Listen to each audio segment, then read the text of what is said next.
आप क्या बोलना? देखिए, माननीय उच्चतम न्यायालय ने जो आज अंतरिम रिलीफ दिया है उसके लिए माननीय उच्चतम न्यायालय का बहुत शुक्रिया। और वो सारे पॉइंट जो हमने पिटीशन में रखे थे, जो हमने पार्लियामेंट में उठाए थे, उसको ज्यादातर को माननीय उच्चतम न्यायालय ने संज्ञान लिया, कंसीडर किया। और आज जो रिलीफ है वो ये दर्शाती है कि ये कानून कहीं ना कहीं संविधान के खिलाफ बना है। जो अमेंडमेंट्स हैं उसमें कई सारे पॉइंट ऐसे हैं जो पूरी तरह से संविधान को मटिया मेट करने वाले थे। माननीय उच्चतम न्यायालय ने संज्ञान लिया और मुझे पूरा विश्वास है कि ये संविधान की जीत है, ये किसी पक्ष की जीत नहीं है, संविधान की जीत है। और आने वाले दिनों में जब फिर से सुनवाई होगी तो माननीय उच्चतम न्यायालय और मजबूती से इसमें रिलीफ देगा और सरकार की जमीन हड़पने की जो साजिश है उस साजिश को माननीय उच्चतम न्यायालय रोकेगा, मुझे पूरा विश्वास है। देखिए, आज जो माननीय सर्वोच्च न्यायालय का जो फिलहाल फैसला है, हमें खुशी है कि माननीय सर्वोच्च न्यायालय ने फिलहाल जो अपॉइंटमेंट है उस पर अभी स्टे कर दिया है।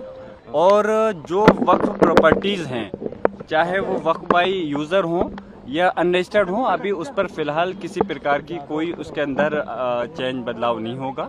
तो और हम उम्मीद करते हैं जो 1 हफ्ते का समय सरकार ने मांगा है उसके बाद में फिर 5 दिन का समय हम लोगों को भी दिया जाएगा जवाब देने के लिए।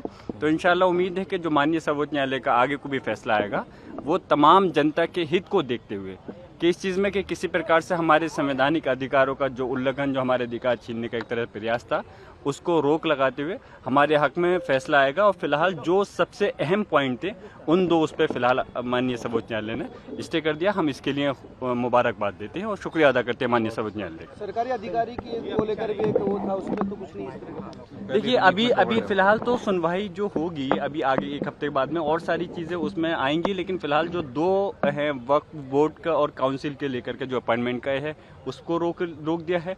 और जहाँ तक मेरी जानकारी में जो मुझे मालूम हुआ है अपने वकील साहब के माध्यम से, और उसमें के जो वक्फ प्रॉपर्टी हैं, चाहे वो रजिस्टर्ड है या अनरजिस्टर्ड है, अभी उसके अंदर कोई किस प्रकार का बदलाव नहीं किया गया। एक सवाल है जी कि आप लोग की पिटीशन में कई और बड़ी मांगे थी, लेकिन 2 पे विशेष रूप से ऑर्डर दिया, तो इतने से आप संतुष्ट हैं? अभी देखिए, हम फिलहाल जो आदेश किया है माननीय सर्वोच्च न्यायालय ने, हम शुक्रिया अदा करते हैं। और हमारी कोशिश ही है कि अभी आगे जो हमारी मांगे हैं उस पर भी सुनवाई की जाए और उस पर भी हमको रिलीफ मिले। ऐसे हमारा पूरा प्रयास रहेगा, हमारी कोशिश रहेगी इस चीज़।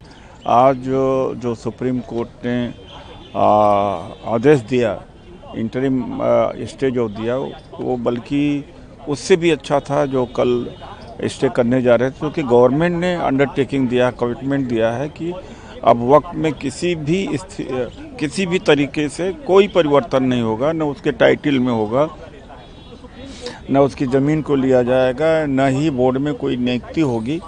तो एक तरह से हमारी विन विन सिचुएशन है, एक हमारी अधूरी जीत हम मान सकते हैं। मैंने तो कहा फिलहाल के लिए, आगे क्या होता है नहीं समझ में नहीं कहा जा सकता, लेकिन फिलहाल के लिए एक राहत है, काफ़ी बड़ी राहत है। हमारे वकील साहब कह रहे हैं कि ये तो जो कल जो स्टे करने की बात बेंच ने कहा था उसको नहीं करने दिया गया था और तुषार मेहता जी ने उसको रोक दिया था, लेकिन आज गवर्नमेंट ने खुद अपने तरह से कमिटमेंट दिया है, तो उस कमिटमेंट का वायलेशन नहीं कर सकते। अगर वायलेशन करेंगे तो कई लोग जेल जाएंगे।